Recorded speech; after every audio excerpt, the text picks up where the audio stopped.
नमस्ते, कैसे हैं आप सब। चलिए करते हैं दिल की बात एकदम साफ। आज हम ट्रॉय मूवी का रिकैप करने वाले हैं। क्योंकि अब थिएटर में आ चुका है ओडेसी मूवी, जो ट्रॉय मूवी के कहानी के आगे की कहानी हमें दिखाएगा। उस पर बात करना बहुत ही ज़्यादा ज़रूरी है। मैं पहले बनाना चाहता था, लेकिन बनाते बनाते वीडियो रिकॉर्डिंग करते करते बहुत लेट हो चुकी है। अब तो ओडेसी मूवी थिएटर में चल रही है, फिर भी जो ही टाइम मिला है बात तो करना ज़रूरी है।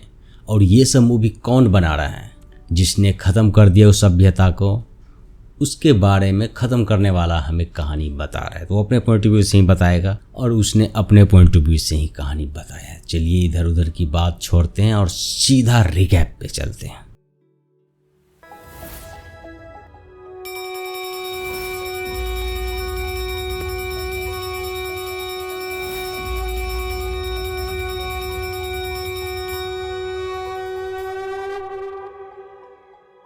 तो मूवी शुरू होता है और हम देखते हैं कि दो सेना आपस में एक दूसरे के सामने खड़ा है। तो दोनों सेना के राजा आपस में तय करता है कि क्यों फालतू का खून खराबा करें, हम क्यों ना दो अपने अपने योद्धा को पेश करें और दोनों एक दूसरे से लड़े और उसी से फैसला हो जाए कि कौन किस पे राज करेगा।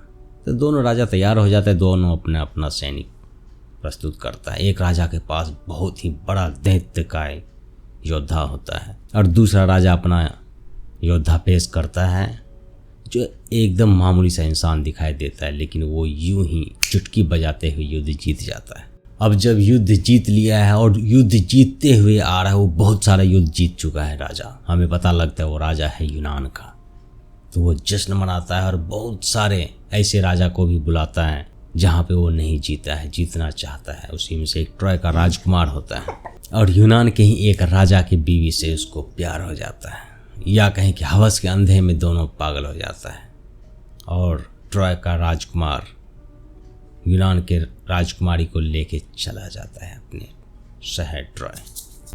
तो अब इधर यूनान के राजा ऐसे ही पहले से ही ट्रॉय को जीतना चाहता था। अब एक मौका उसको मिल चुका है और ये पागल हो जाता है बिल्कुल, और अपने हजारों लाखों की सेना लेके ट्रॉय को ध्वस्त करने के लिए निकल पड़ता है समुद्री रास्ते से, बहुत सारे नाव में सवार होके। जैसे ही ट्रॉय के आसपास पहुंचता है, वहां पहुंचने के बाद भला युद्ध तो यूं ही जीत लेता है ये।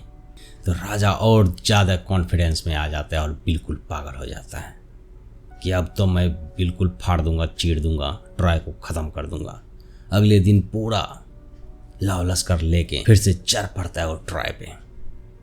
लेकिन वो योद्धा जो मेन योद्धा था राजा का, वो पीछे हट जाता है, वो नहीं जाता है किसी वजह से। वो सब वजह आपको मूवी में ही देखना पड़ेगा। रिकैप कर रहा हूँ, संक्षिप्त में आपको सिर्फ कहानी ही बताऊंगा मैं यहाँ। और इस बार यूनान की सेना को बहुत ही ज़्यादा मुँह की खानी पड़ती है। उल्टे पैर भाग के आता है ट्रॉय के सामने, बिल्कुल भी नहीं टिक पाता है यूनान की सेना। अब यूनान की सेना वापस आना चाहता है क्योंकि बहुत ही बुरी तरीके से हार चुका है। अब ट्रॉयवासी भी एक गलती यहीं पे कर देता है। वो सोचता है यूनान वाले अब हार चुका है तो क्यों ना उसको मिट्टी में ही मिला दिया जाए। तो रात के अंधेरे में उस पर हमला कर देता है ट्रॉय का राजा।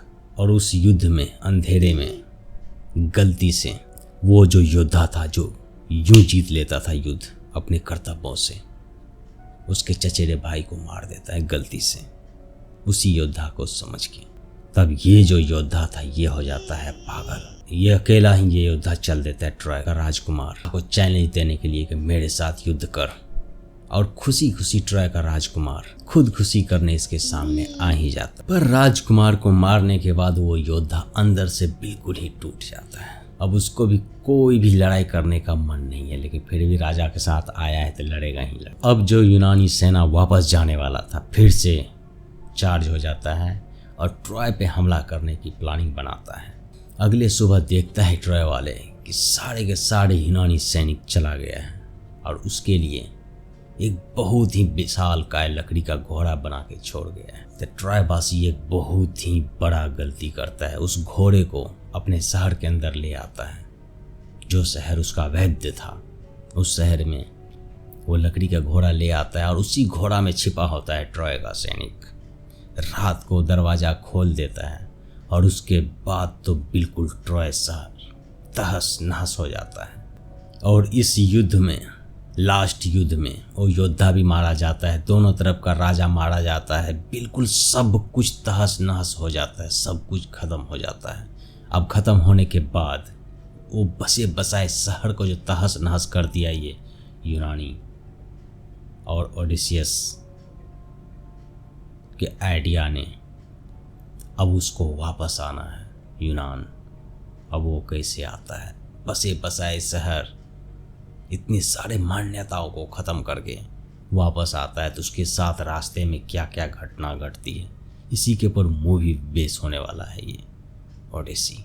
इस योजना को बनाने वाले का नाम था ओडिसिस, उसी के ऊपर बेस है अब जो मूवी आने वाली है, जो आ चुकी है थिएटर में, अभी चल रही है ओडिसी। तो मूवी देखता हूँ, देख के बताता हूँ कि कैसा बनी है मूवी और कैसा बनाया है मूवी बनाने वाला, किस सोच के साथ मूवी को बनाया है। ये मूवी देखने के बाद हमें पता चल जाएगा।